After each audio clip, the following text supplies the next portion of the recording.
One of the most iconic wagons of the British Railways era, the 16-ton steel mineral wagon, was a workhorse of the post-war railway system. Over 230,000 were built, and unsurprisingly, they've been a staple in model form for decades. If your model is set any time from 1950 to 1990, you'll need one, maybe more than one, of these on your layout. But not all models are created equal.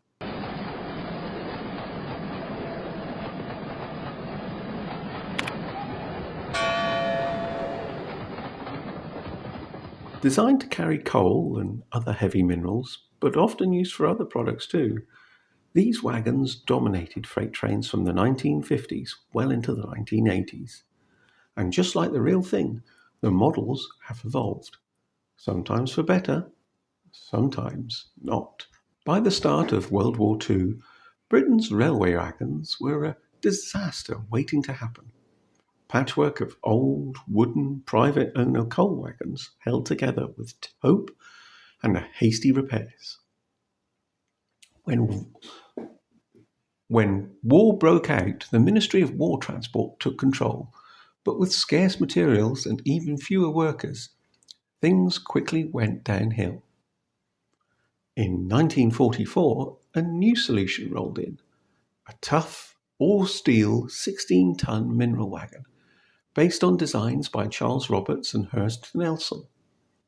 Over 6,600 were built for Britain and another 9,200 for the French railways to help them recover after the Normandy invasion.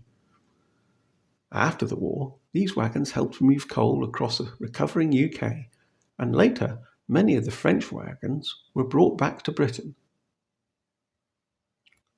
Come 1950, British Railways launched a major wagon replacement drive, ordering over 14,000 brand new wagons built to a standard design that closely resembled that produced for the Ministry of War Transport. By 1955, over 127,000 had joined the fleet. But there was a snag: brake confusion.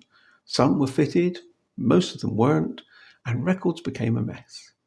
Despite this, the 16-ton mineral wagon became one of the most recognisable workhorses in British rail freight history. The first model available came in 1953 from Hornby 00. This was a full die-cast model, as were all the 00 range, but this used their standard 10-foot chassis, which was incorrect for these wagons. And the chassis itself was crude, with no daylight visible between the brake rods. These models compared poorly to the competition, and in 1958 Hornby replaced it with a new version with a plastic body, part of their SD6 range. This was a plastic body, but still using an old die-cast chassis. Production stopped in 1964 when Hornby 00 was taken over by Triang, but that wasn't the last that we saw of this model. Meanwhile, Triang had introduced their own all-plastic model of the 16-ton mineral wagon in 1960. These were basic, rugged models aimed more at play than precision. The Triang model had overscale details, simplified underframes, and wheels that ran on stub axles. Again, the wrong length of chassis was used, resulting in a body that was stretched to fit. With no separate buffers, chunky couplings, and an overall shape that didn't quite capture the real wagon's character, Hornby 00's effort was marginally better, but both were a far cry from being what you would call accurate. Still, they were reliable runners and introduced generations to the humble 16-tonner. After Triang took over Hornby 00 in 1964, they continued producing their wagon under the Hornby name until 1978. Hornby, as they were then known as, then replaced it with a larger 27-ton tippler wagon. You can tell them apart as the tippler wagon does not have end doors. As a result, the Margate manufacturer disappears from our story.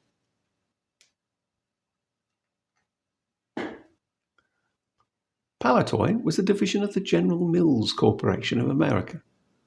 They already used the Cader Industrial Company in Hong Kong to manufacture toys for them, so it was natural for them to go to Cader when, in the mid-1970s, they decided to produce a 00 scale model railway system for the British market. These were announced at the 1976 Toy Fair under the brand name Mainline. It wasn't perfect, the buffers were still moulded, but it was a step change in detail. The mouldings for the body were very crisp and detailed, but it too had been stretched to fit on a 10-foot wagon chassis. When Palitoy eventually ended their foray into model railways in 1984, the tooling reverted to Cada. This might have been the last we saw of this wagon, but we'll be coming back to it later.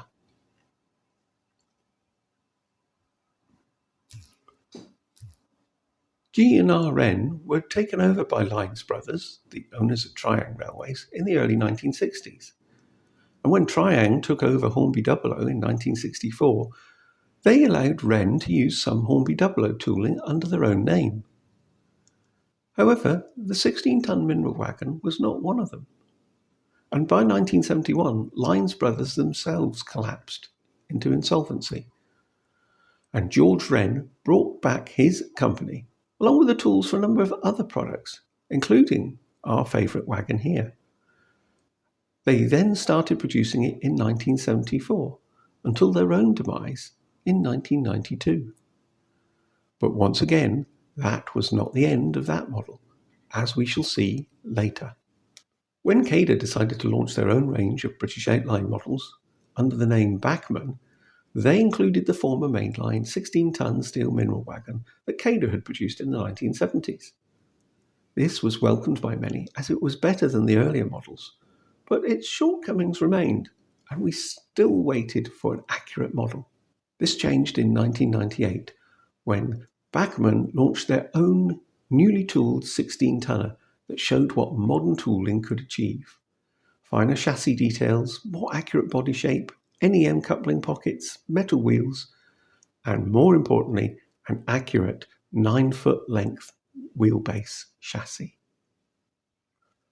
Modelers loved the right chassis, better ride height and brake rigging that actually matched the prototype. But even here there were a few criticisms. Brake levers were sometimes slightly misaligned, and paint schemes weren't always totally accurate.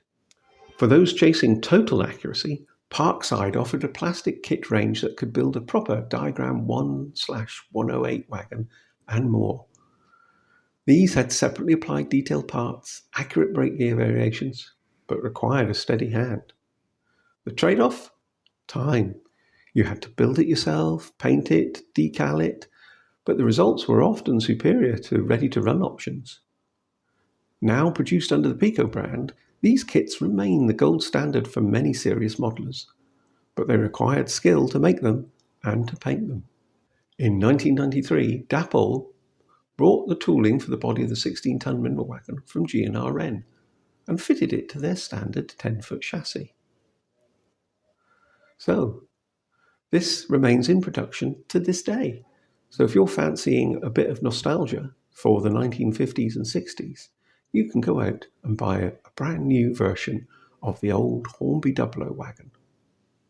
Eventually, along came a Curascale. In 2022, they dropped a bombshell with their 16-ton wagons. Hyper-accurate tooling covering multiple diagram types, working suspension, separate parts throughout, sprung buffers, and producing the many variations and modifications that have happened to these wagons over their 40-plus year lifetime. They even modelled the inside. This was museum quality at a ready-to-run price point. Criticisms? Not many. Maybe that they're so good, older wagons look outdated in comparison. I know what you're thinking. These have to be expensive, right? Well, you can only buy them in packs of 3, so yes, you will need to spend quite a bit to get your hands on one. But even then, that only works out at just under £25 each, only £1 or so above the recommended retail price of the Bachmann version. So it's great value considering the extra detail.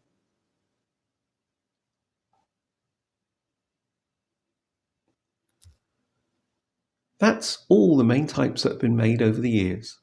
I've left out the Trix model, which was made to some weird Frankenstein scale between HO and 00, and again on the wrong length chassis, so it looked really odd. And out of these, which should you buy? Well, if you want realism, a Curascale wins. If you like a project, try a Parkside kit. For budget runners, mainline or the older Bachmann if you can get past the incorrect length.